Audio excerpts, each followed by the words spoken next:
Bonjour mesdames et messieurs les journalistes. Bienvenue à cette conférence de presse sur le projet de parking de la place d'Armes. Compte tenu de son importance, cette conférence de presse est filmée. Aussi, au moment des questions, je viendrai vers vous avec le micro. La vidéo de cette conférence de presse sera mise en ligne dans la journée de demain, en principe. Ainsi, vous disposez de la primeur des propos de la municipalité. La municipalité se présente à vous ce matin dans sa majorité. 3 orateurs prendront la parole. Le syndic, la vice-syndic et la municipale Madame Tosto. Et sans plus attendre, je passe la parole à Monsieur le syndic. Merci Madame Taux. Il me revient donc d'introduire cette conférence de presse avant de passer la parole à mes deux collègues en charge respectivement de la mobilité et de l'urbanisme. Dans le mi-temps des années 60, la ville d'Yverdon-les-Bains a réaménagé la place d'Armes en y construisant 2 parkings de surface. Pratiquement en même temps, un premier projet de parking souterrain vit le jour. S'en sont suivis, sur plus d'un demi-siècle, une kyrielle de projets divers et variés à travers les décennies, les majorités, les aspirations des unes et des autres, avec un point commun, à l'exception de la construction du jardin japonais il y a maintenant 40 ans, aucun n'a vu le jour, victime des circonstances, des majorités, des aspirations changeantes des unes et des autres, des réglementations aussi. Dernier en date, le projet adopté en 2019 par le Conseil communal, dont l'examen préalable et les études demandées par ce dernier démontrent l'impossibilité de le réaliser tel que proposé. Résultat des courses, 60 ans plus tard, le parking souterrain n'est toujours pas construit et le parking de surface est toujours là, empêchant le réaménagement de la place d'Armes qui tient à cœur de toutes et tous.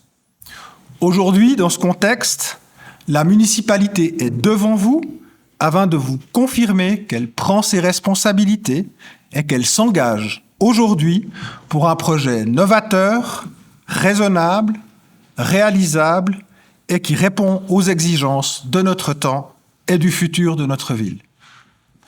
Le hub de mobilité souterrain vers lequel la municipalité propose à la ville de faire évoluer le projet actuel comptera dès 2030 430 places de stationnement, une vélostation de 1000 places capable notamment d'accueillir des vélos électriques, ainsi que 160 cases réservées aux 2 roues motorisées. Nous proposons aujourd'hui à la ville un projet novateur dans la manière dont il lie sur un même site les besoins divers de la mobilité de demain, dans la manière aussi dont ce projet s'insérera dans une vision plus générale du devenir du stationnement et de la mobilité au centre-ville d'Yverdon-les-Bains, une vision qui se devra d'ailleurs d'être évolutive et de se déployer sur plusieurs décennies. Nous proposons un projet responsable. Les défis de l'époque nous imposent en effet de prendre en compte non seulement les besoins actuels, mais aussi les besoins futurs et les exigences du temps que nous avons devant nous, des efforts que nous devons faire tant dans le domaine climatique que dans celui de l'aménagement de nos villes, tout en restant évidemment à l'écoute des besoins des unes et des autres, lesquels évoluent aussi. Nous proposons enfin une voie réalisable, répondant aux aspirations et aux besoins des unes et des autres, garantissant une accessibilité du centre-ville à toutes les catégories de visiteurs, économiquement viable et finançable, et conforme aux droits supérieurs et aux planifications idoines.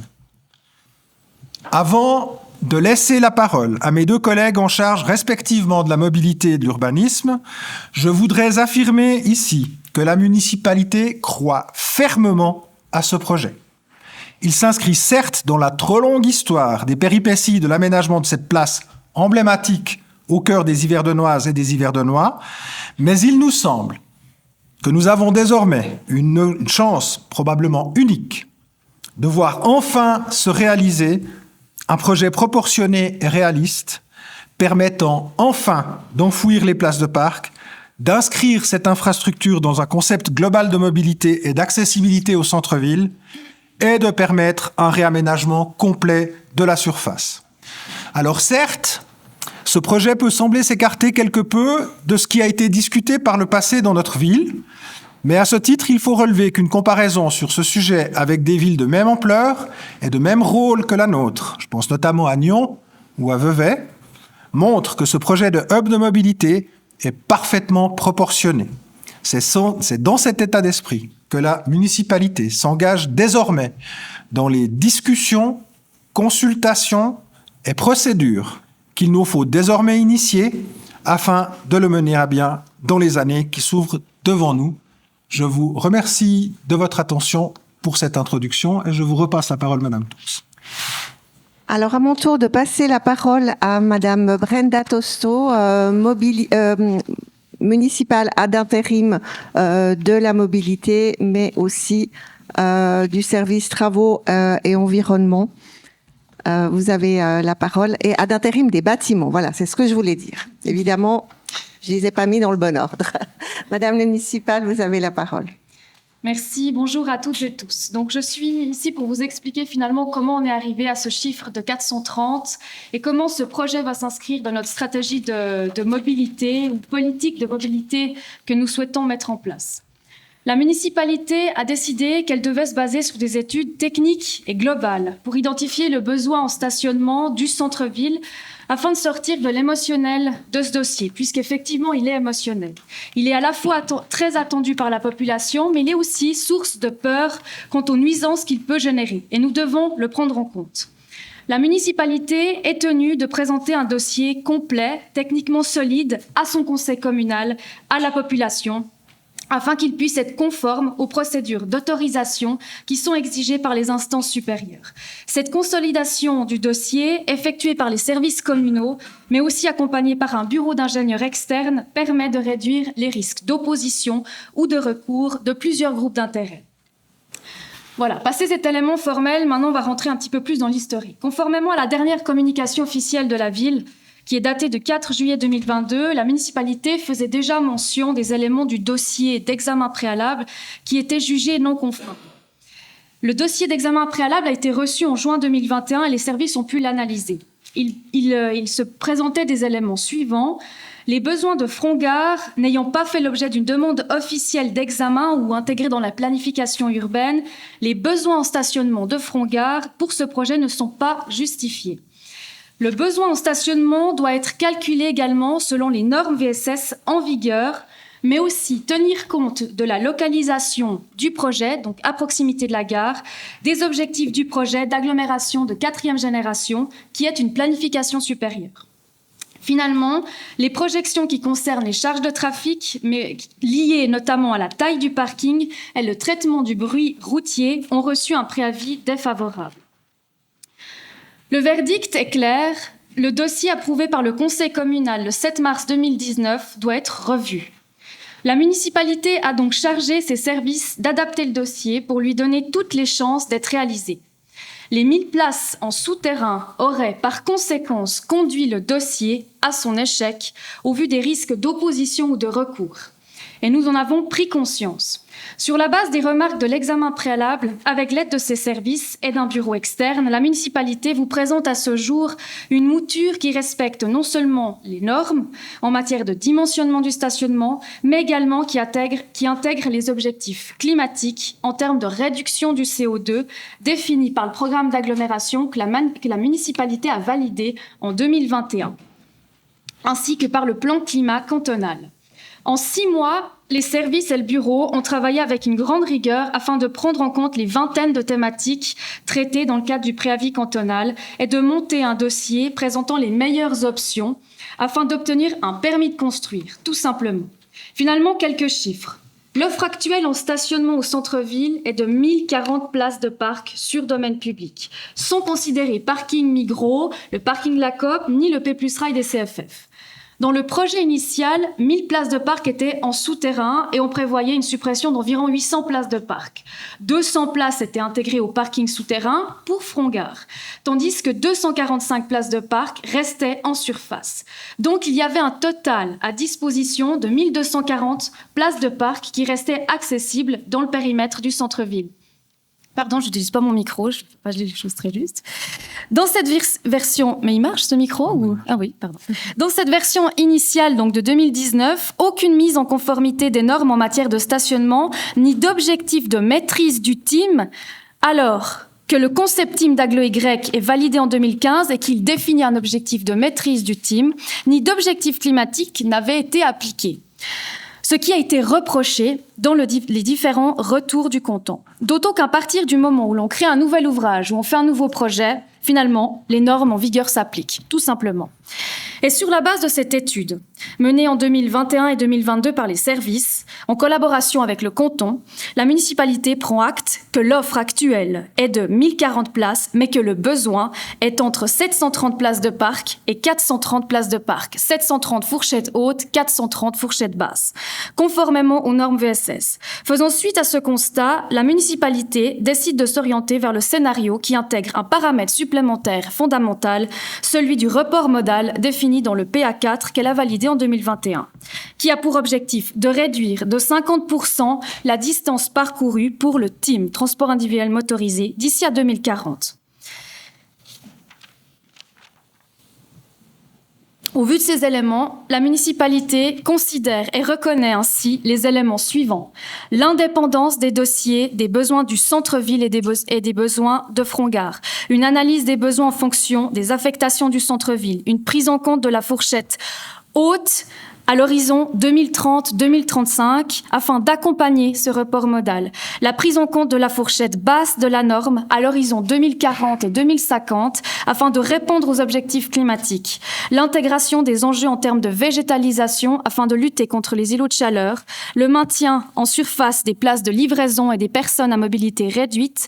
La prise en compte des besoins pour les deux roues, motos et vélos. La prise en compte des besoins P+ rail pour accompagner la transformation des ateliers CFF et la prise en compte des besoins en voitures de location.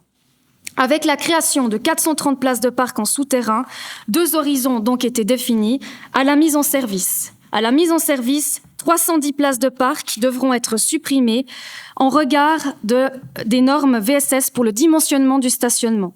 À la mise en service, 330 places de parc seront reportées en souterrain, ce qui signifie qu'en surface seront à disposition des usagères et des usagers encore 400 places de parc sur le domaine public. Au total, l'offre en stationnement à l'horizon de la mise en service, donc 2030 et 2035, sera de 730 places de parc.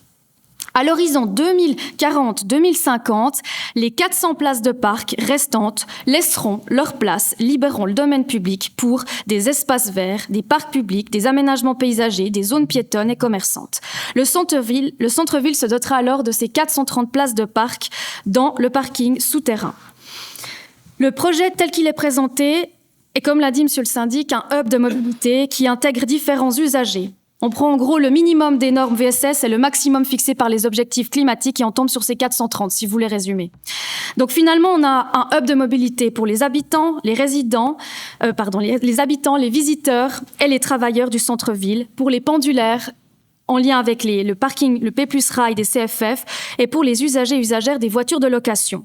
À cela s'ajouteront 160 places scooters, motos, en souterrain, dans un endroit sécurisé, et 1000 places vélos qui seront également ajoutées pour une vélostation. La municipalité souhaite avancer dans ce processus avec les partenaires actuels qui nous ont régulièrement suivis et qui vont réétudier le projet selon ces éléments. Le projet, cet ouvrage s'intègre pleinement dans une stratégie de mobilité durable que le Conseil communal a acceptée le 11 août dernier. La stratégie de mobilité prendra en compte ce hub comme une donnée de base qui sera coordonnée avec les projets annexes, notamment le réaménagement de la rue des Remparts, la rue de la Plaine, le quai de l'Ancienne Douane et toutes les rues sur lesquelles il est désormais possible de rêver à d'autres aménagements. Ce choix politique, effectivement, mais basé sur des études techniques, nous conduit aujourd'hui vers une prise en compte sérieuse et concrète des changements de paradigme et de comportement. Le contexte de mobilité, l'offre en transport, les comportements des usagers et usagères en ville d'Yverdon-les-Bains sont en évolution depuis quelques années et il est de la responsabilité de la municipalité de mettre en place des politiques publiques orientées vers des projets respectueux de l'environnement, répondant aux besoins de la population et s'intégrant dans une planification financière saine et maîtrisée. À l'échelle du territoire vaudois, la mobilité représente plus de 40% des émissions de gaz à effet de serre, dont l'essentiel provient de la mobilité individuelle motorisée. En une année, la ville a traversé plusieurs événements climatiques extrêmes. Les inondations de l'été 2021 ont été contrastées avec la forte sécheresse de cet été. Autant d'événements documentés, objectivés, qui démontrent que nous devons accueillir le changement comme une opportunité, qui démontrent que nous devons augmenter la résilience environnementale de notre territoire. Les résultats de la stratégie de végétalisation menée par la ville sont clairs. La place d'Armes, le centre historique, les ateliers CFF, le collège des Rives ou d'autres surfaces bétonnées créent des îlots de chaleur dont les températures peuvent parfois augmenter de 8 degrés supplémentaires. Et une des mesures qui permettent d'augmenter notre résilience au réchauffement climatique, c'est tout simplement de planter des arbres majeurs qui ont suffisamment de place pour leur système racinaire, qui puissent absorber une partie du CO2, qui puissent améliorer la qualité d'infiltration des eaux et accueillir la biodiversité. Sans conteste, et j'en ai fini avec cela, le but d'une collectivité publique n'est pas de forcer un projet à être le plus rentable possible, ni de l'arrêter parce qu'il y a des crises environnementales. Notre rôle aujourd'hui, c'est de vous présenter un projet raisonnable et responsable qui nous semble avoir le plus de chances de surpasser les prochaines étapes, de répondre à la fois aux besoins des commerçants, des commerçantes, des habitants, des visiteurs, dans le but que les expériences du passé puissent servir aux générations futures. Et je laisserai ma collègue Carmen Tanner vous expliquer les formes de cette vision future. Je vous remercie. Alors volontiers, j'interviens ici avec ma double casquette en charge de l'urbanisme, qui a la responsabilité du projet de surface et toutes les questions de planification connexes, mais aussi en charge du plan climat. Mon intervention se fera en 4 points.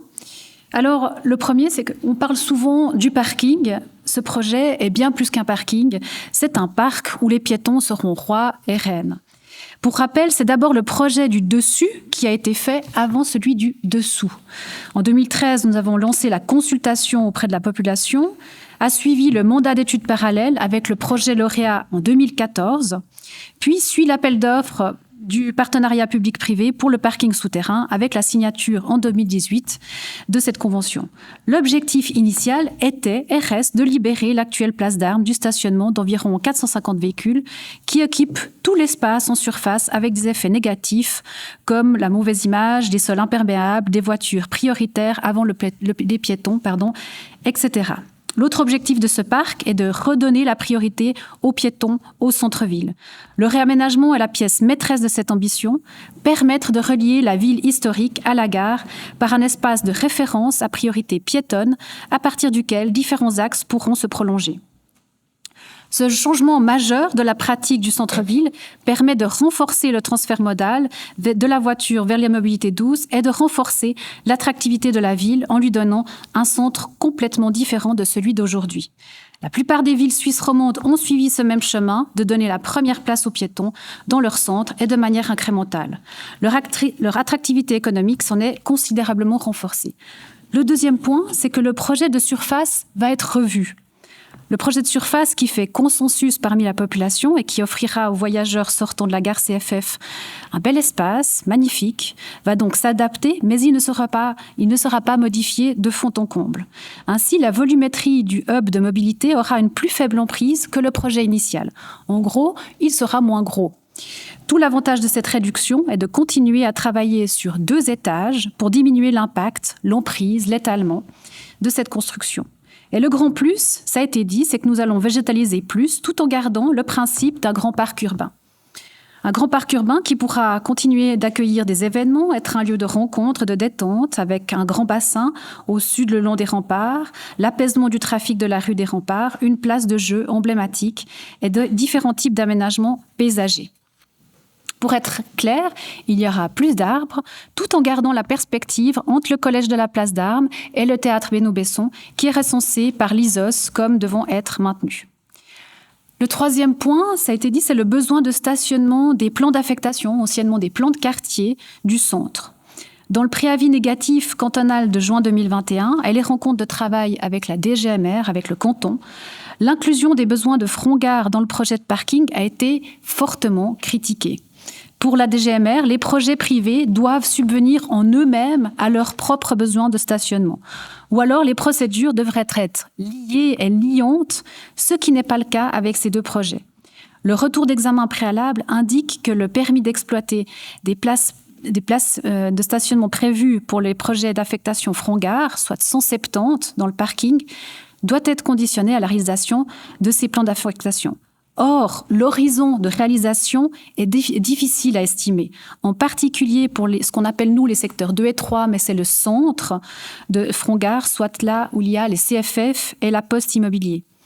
Bref, ces retours et cette réalité du contexte ont incité la municipalité à ne pas prévoir de stationnement pour le quartier front-gare dans le parking. Le quatrième point, le dernier point, c'est que le déni, c'est fini. Ce dimensionnement est le résultat en cascade des accords de Paris, signés par la Suisse, des objectifs du plan climat cantonal et du PA4 au niveau au niveau de l'agglomération et bientôt la dernière pièce du puzzle, le plan climat communal en finalisation. Ces planifications-là ne sont pas là pour faire joli. Elles sont là car il y a urgence, elles sont là pour être activées et suivies d'effets.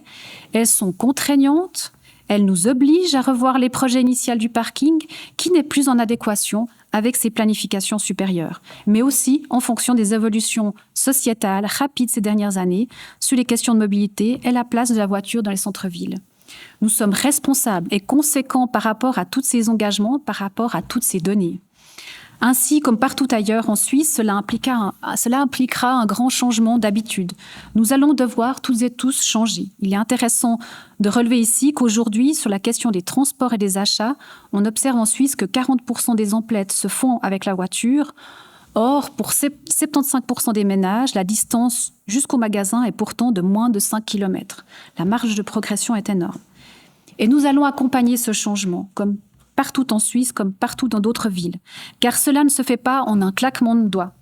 Certaines villes ont mis en place des mesures d'accompagnement et nous allons les étudier, que ce soit via des tests de vélo cargo, des distributions de cartes journalières de bus, la gratuité du système Drink Drink ou encore l'élaboration de mesures sur mesure avec nos commerçants locaux. J'ai envie de dire que le changement culturel est possible.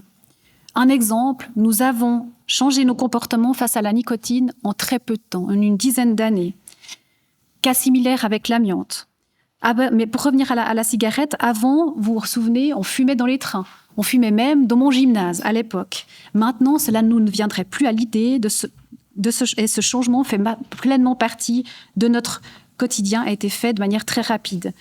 Cela sera la même chose pour ces trajets proches, faisables à pied, à vélo ou en bus. Maintenant, rappelons-nous quelques éléments de contexte climatique. 2018, inondations à Lausanne. 2021, des inondations en Allemagne et aussi à Yverdon. Nous avons été 1 mois sous l'eau, 2 semaines pour faire baisser le niveau du lac, et puis des feux dans beaucoup de parties du monde. Au Canada, avec 800 décès et 50 degrés au Canada. Chose nouvelle, pendant cette année 2021, nous utilisons désormais un nouveau vocabulaire pour décrire la météo d'un monde en crise climatique, comme vortex polaire, dôme de chaleur, tornade de feu. En 2022, l'été fait place à des vagues de chaleur énormes, sans précédent, à de multiples endroits. Des 40 degrés font exploser les normes et les comptabilités jusqu'alors. Et ces températures élevées sont arrivées beaucoup plus tôt que ne le prévoyaient les scientifiques et les modélisations. Bref, ça y est, j'ai envie de dire, on y est. Tout ça pour vous dire qu'on vit un moment de bifurcation. Et dans une période comme celle-ci, il faut être très clair sur le chemin que l'on va emprunter. Or, nous ne voulons pas d'un chemin qui fait des promesses creuses, qui entraînent un réchauffement de 3 degrés. Nous sommes clair ici, nous voulons un autre chemin. Nous prenons le chemin d'un futur durable pour la qualité de vie, voire même peut-être la survie, pour un choix assumé et responsable. Voilà, merci de votre attention.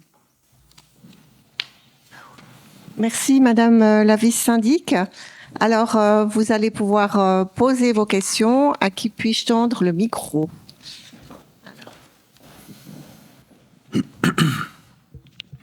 Merci. Bonjour, Antonio Liman, journaliste à Blick. Petite question d'abord, pourquoi votre collègue libéral radical, M. Weiler, n'est pas à vos côtés aujourd'hui? Monsieur le syndic. Oui, merci. Merci pour votre question. Alors, je pense que c'est un secret de Polichinelle, mais vous avez entendu, évidemment, notamment par la voix de ma collègue Brenda Tuosto, à quel point, finalement, le contexte entre le projet de 2019 et celui que nous vous proposons aujourd'hui, en fait, le contexte a évolué. À quel point, finalement, les retours des examens préalables et surtout des études qui ont été suivies, qui ont suivi cet examen préalable, nous ont indiqué un chemin à suivre qui était un chemin, entre guillemets, qui n'était pas forcément imaginé d'une telle ampleur au moment où ces démarches ont été initiées. Et donc, en gros, il y a un chemin et un contexte qui a changé très fortement, qui a réclamé de la part de l'ensemble de la municipalité une certaine capacité d'adaptation, on va dire ça comme ça. Il va falloir qu'on a changé de paradigme. Ça a été dit aussi par mes collègues. On change un peu de paradigme et donc ça suppose un chemin relativement important à effectuer pour l'ensemble de la municipalité et de ses membres. Et ce chemin a manifestement été trop important pour l'un de nos collègues, pour Monsieur Christian Weiler. Nous en prenons acte. Nous le regrettons évidemment. Nous aurions préféré vous présenter devant vous in corpore, mais nous comprenons aussi que compte tenu des enjeux, de l'historique du dossier et de l'ampleur finalement des changements à mettre en place et de la redirection que prend le projet, que nous n'ayons pas pu, entre guillemets, embarquer tout le monde avec. Donc voilà la raison pour laquelle notre collègue n'est pas là.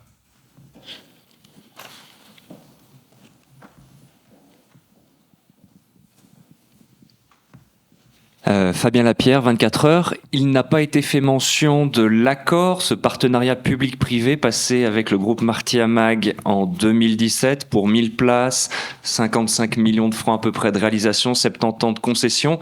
Tout cela est remis à plat. Des pénalités risquent-elles d'être payées? Où est-ce que vous en êtes finalement de la discussion avec le promoteur? Non, c'est bon. Monsieur le syndic. Merci. Concernant le partenariat, alors le partenaire a évidemment été régulièrement informé des différents développements, des séances organisées avec lui de telle manière à pouvoir passer les informations. Sur le fond et de manière fondamentale, le partenaire s'est montré ouvert à rediscuter de l'ensemble des éléments du projet dans le cadre du redimensionnement que nous proposons. Il est donc ouvert à la discussion et c'est également la position de la municipalité d'Yverdon qui souhaite donc poursuivre le chemin avec le partenaire tel qu'il a été décrit dans le contrat de partenariat public-privé tel qu'il a été mené. Vous parlez de pénalité, c'est pas comme ça qu'on doit penser les choses, c'est plutôt par le biais de différents avenants aux différents contrats qui sont déjà existants et qui doivent être maintenant retaillés parce que ce qu'on vous a donné évidemment maintenant doit évidemment faire l'objet de toute une série de calculs pour pouvoir redimensionner le projet, de voir exactement quel impact le redimensionnement a sur l'ensemble des paramètres de ce projet-là. Les deux partenaires sont ouverts à la discussion dans ce cadre-là et je ne peux que vous encourager d'ailleurs de prendre contact directement avec lui. Il y avait une autre question encore de Monsieur Hurliman. Oui, juste pour rebondir sur votre réponse, Monsieur Desmontais, s'agit-il d'une absence symbolique ou y a-t-il rupture de collégialité quant à ce projet, pardon?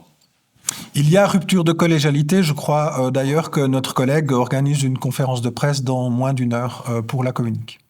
Mais je vous demanderai évidemment de ne pas le répercuter maintenant et de lui laisser la primeur de son annonce.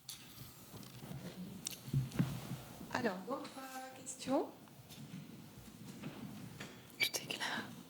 Tout a été hyper clair, hyper précis. Ah, quand même. J'étais presque terminée. Nous, on était persuadés que c'était complexe, mais on est content s'il y a des questions. Merci. Achille Garangois pour le Courrier. Vous avez parlé donc de plusieurs changements conséquents et que vous engagez dans une période de consultation, procédure, recalcul, etc. À quel type d'échéancier, d'agenda on peut s'attendre ou à quelle ampleur? Oui, Madame Tosto. je vais répondre. Effectivement, maintenant, il y a une grande étape qui va arriver, c'est-à-dire qu'il faut qu'on puisse consolider ces modalités de changement avec le partenaire. Donc, le partenaire devra nous faire un retour sur la faisabilité technique et économique du projet. Puis, de nouveau, un transfert du dossier examen préalable bis, nouveau au canton. Donc là, il faudra compter entre 6 à 8 mois. Et puis, après ça, effectivement, il y aura toute une procédure de mise à l'enquête. Et puis, donc, il faudra compter le traitement des oppositions et des recours. On peut compter entre 1 mois au mieux et 3 ou 6 mois au pire. Et puis après ça, légalisation au sein du conseil communal, levée des oppositions. Et donc, du coup, on n'est pas, disons, en termes d'octroi du permis de construire qui est après donné par la DCIRH du canton, ça sera plutôt 2026-2027, on pense. Voilà. Mais les prochaines étapes, c'est vraiment consolider ces modalités avec le partenaire et renvoyer le dossier à l'examen préalable pour un préavis positif, on l'espère. Je crois qu'il y avait une question ici. Bonjour, Léa Bucher pour RTS Radio. Je ne sais pas si vous avez mentionné le nombre de bornes rechargeables pour les places des véhicules électriques. Alors, qui veut répondre? Monsieur Guillard, peut-être. Oui, c'est un élément qui fait partie des discussions. Donc, le conseil communal a validé un crédit d'investissement pour l'équipement en mobilité électrique il y a quelques années qui comprenait déjà par anticipation l'équipement du parking souterrain pour la place d'Armes. C'est un élément qu'on a également thématisé lors de notre dernière rencontre avec les représentants de la société partenaire et qui va faire l'objet, comme l'a dit ma collègue, de discussions de détail sur la mise en œuvre. D'autres questions encore? Oui. Puis j'avais aussi une autre question, j'ai pas eu le temps de noter. D'ici l'horizon 2040-2050, on aura combien de places au centre-ville? Donc, Madame Tosto. 2040-2050, 430. Il reste plus que ça. Voilà, sur le domaine public. Après, il y a toujours la Migros, il y a toujours la Coop. Pour l'instant, voilà, c'est géré par un privé. Mais sur le domaine public, 430 dans le périmètre du centre-ville. Monsieur Hurliman. Oui, vous le dites, quant à ce nouveau projet, il y a un changement de paradigme, mais quant à la précédente mouture, il y a simplement des normes qui n'étaient pas respectées. Est-ce que cela signifie que la précédente municipalité, dont plusieurs d'entre vous faisaient partie, certes avec une majorité différente, avait mal fait son travail concernant la précédente mouture? Monsieur le syndic ou Madame la vice-syndic? Non, alors c'est pas ça qui est dit. Dans tous les cas, ce qui est dit, c'est qu'il y a eu un retour de l'examen préalable qui était négatif et qui nous demandait de dimensionner différemment en exposant les besoins, en chiffrant, en exposant. On a fait ce travail-là et puis il a fallu après faire des choix finalement en fait entre se limiter aux normes VSS ou alors avoir une projection plus lointaine. En fait, finalement, on ne fait pas un parking que pour les besoins actuels, mais aussi futurs. Et c'est aussi ce que la DGMR nous a fait comprendre. D'où ces calculs, j'aurais envie de dire, renforcés avec des chiffres, travaillés autour des grands trends de mobilité et des aspects climatiques et des objectifs climatiques qui nous ont fait amener à ces choix-là. Mais c'est vrai que, du coup, il y a une imposition de recalculer et puis aussi, après, derrière, il y a une vision qui s'est accolée, qui s'est posée en fonction des choix sur les chiffres qui nous ont été présentés. Autre question ou remarque? Monsieur Lapierre. On sait qu'en matière de stationnement, notamment du côté d'Y Park, l'ATE est venu un peu freiner le processus et semblait devenir un partenaire, en tout cas quelqu'un qui rentrait dans les discussions. Là, autour de cette nouvelle mouture, quelle a été sa part, son apport? Est-ce que ça n'a pas été pris en ligne de compte? Madame Tosto. pour l'instant, le travail a été fait à l'interne et par un bureau externe, par un bureau d'ingénieurs mobilité. Et puis, on a eu une orientation politique qu'on a voulu donner à ce dossier. Et puis, il a été construit, disons, par la ville d'Yverdon. Les prochaines étapes, après justement la consolidation avec le partenaire Marty Hamag, ce sera justement de pouvoir consulter tous les groupes d'intérêt, l'ATE, mais aussi les autres. Il n'y a pas que l'ATE dans ce dossier-là. Donc, il y a une grande phase de consultation qui sera faite dans les phases ultérieures pour justement le dossier, effectivement. Autre question?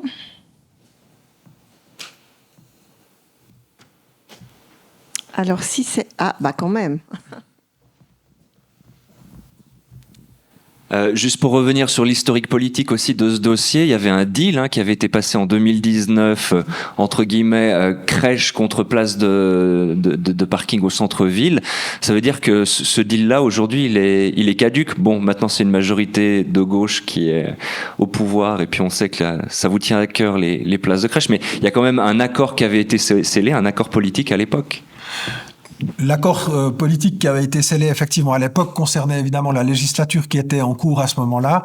Je dirais pas qu'il est caduc. Ce qui est devenu caduc ou ce qui a dû beaucoup évoluer, c'est effectivement le projet tel qu'il était présenté à ce moment-là. Les discussions, on parle d'un projet qui a été validé par le conseil communal en début de l'année 2019, mais évidemment qui avait fait l'objet de toute une série de discussions bien avant, puisqu'on parlait de ça en gros depuis le début des années 2010 sur cette mouture-là du projet, en tout cas depuis le milieu des années 2010, et puis le contexte a montré effectivement, le projet a été monté, et puis il est revenu de l'examen préalable, comme il est revenu de l'examen préalable, et c'est bel et bien cet élément-là qui est quand même déterminant, c'est que le retour de l'examen était problématique, et que surtout les études derrière qui ont été lancées à la suite de cet examen préalable ont donné un dimensionnement fortement différent. Alors maintenant, est-ce que on ne parle plus de cet accord parce qu'en fait on a changé de législature, et puis les choses se mettent en place, mais je ne dirais pas qu'il y a eu une renonciation formelle de l'un ou de l'autre des partenaires à cet accord-là.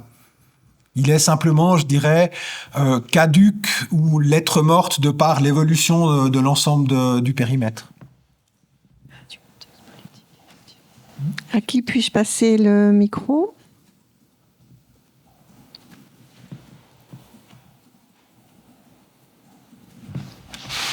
Je vois que vous êtes en train de prendre des notes, donc je vous laisse 2 minutes. Donc, vous avez dans le dossier de presse un schéma qui a montré l'évolution du dossier, de même qu'un commentaire technique. Et manifestement, les services ont bien travaillé, parce que c'est hyper clair, il n'y a plus de questions.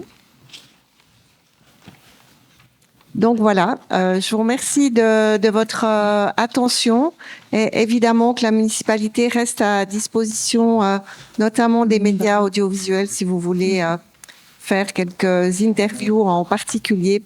On est à disposition aussi avec l'équipe de la communication pour organiser cela. Merci de votre intérêt et bon retour dans les rédactions.